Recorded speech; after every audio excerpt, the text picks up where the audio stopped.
Hey guys, this is helper video number 1 for question number 1. We're going to start with this problem, and this will help you to solve question number 1 on your multiple choice.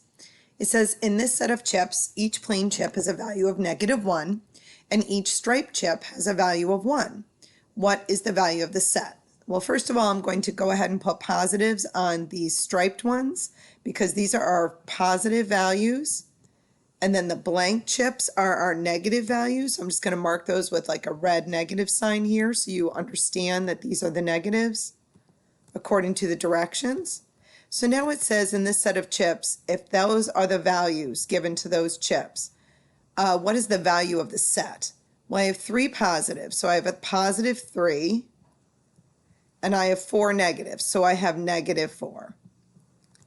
So you can do this one of 2 ways. I like to think of it as positives being our good guys and negatives being our bad guys. So right now we have 3 good guys and 4 bad guys. Well, we have more bad guys than good guys, so my answer has to be negative. How many more bad guys do I have than good guys? Well, if I have 4 bad guys and 3 good guys, I have 1 more bad guy than good guy.